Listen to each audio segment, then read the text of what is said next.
I want to start this video off by saying if this is the type of content you enjoy, make sure to like and subscribe. I'd really appreciate it.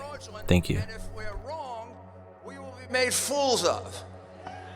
But if we're right, a lot of them will go to jail. So,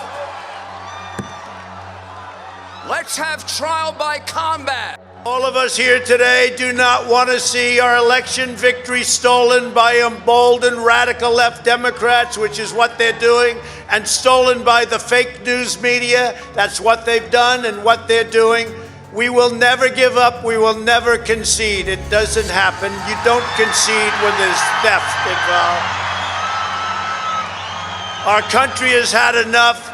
We will not take it anymore, and that's what this is all about.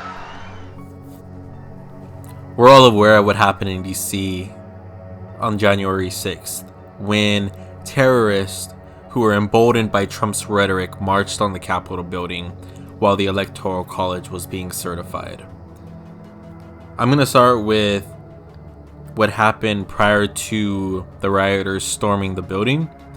It all began at 11 a.m. during Trump's Save America rally, which had a myriad of speakers ranging from his children to Rudy Giuliani, each one bringing up the false claims that the election had been stolen, emboldening these terrorists until Donald Trump came on, and that's when it all just went to hell.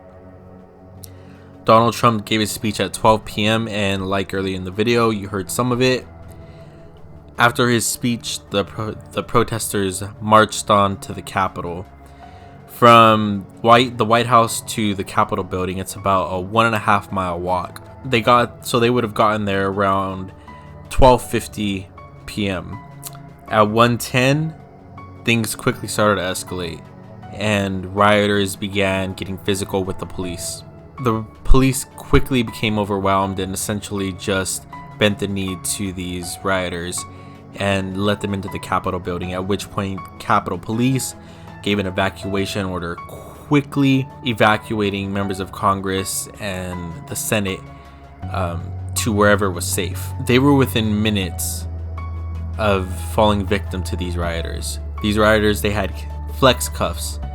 They planned on executing members of the House that day. They planned on executing Mike Pence. Under Trump's presidency, white supremacists have been emboldened. Despite Donald Trump losing every one of his lawsuits except for one, which made it to where the poll watchers would have to be 6 feet away from the counters, Republicans in both Congress and the Senate have continued to push the false narrative that the election had been stolen. They played a part in what happened January 6th. They have played a part in the growing white nationalist movement that is taking part in this country. And after what happened January 6th, only 10 Republicans in Congress decided to impeach Donald Trump. And to use a favorite term that all of you people really came up with, we will stop the steal. We have come to demand that Congress do the right thing and only count the electors who have been lawfully slated. I know that everyone here will soon be marching over to the Capitol building to peacefully and patriotically make your voices heard. Today we will see whether Republicans stand strong for integrity of our elections, but whether or not they stand strong for our country. Our country has been under siege. Imagine if Black Lives Matter protesters had stormed the Capitol. Imagine if people of the Islamic faith stormed the Capitol. They wouldn't have just been met with gas and flashbangs. They would have been met with live ammunition, and it would have been a massacre. And it's not like the Capitol Police or the DC Metropolitan Police didn't know that these protests were occurring and that they could get violent. There were multiple warnings from the FBI, and even DC's Mayor Bowser had requested 300 troops of the National Guard of DC to be deployed to the streets to provide security. these requests were denied. And it makes you wonder if there was someone on the inside working against the interest of our government. As of now, to prevent further terrorist attacks, the National Guard from DC and local states have been mobilized to provide security for the Capitol.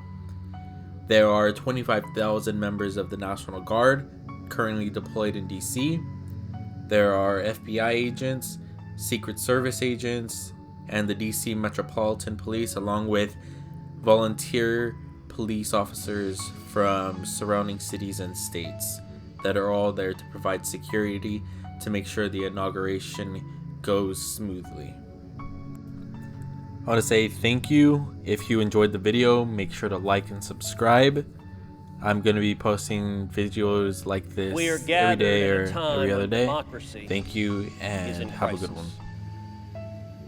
Recent polling shows that 39% of Americans believe the election that just occurred, quote, was rigged. You may not agree with that assessment, but it is nonetheless a reality for nearly half the country. Madam Speaker, I have constituents outside this building right now. I promised my voters to be their voice. In this branch of government, which I now serve, it is my separate but equal obligation to weigh in on this election and object. Are we not a government of, by, and for the people? They know that this election is not right, and as their representative, I am sent here to represent them. I will not allow the people to be ignored. Madam Speaker, it is my duty under the U.S. Constitution to object to the counting of the electoral votes of the state of Arizona. The members who stand here today and accept the results of this concentrated, coordinated, partisan effort by Democrats, where every fraudulent vote cancels out the vote of an honest America, has sided with the extremist left. The United States Congress needs to make an informed decision, and that starts with this objection.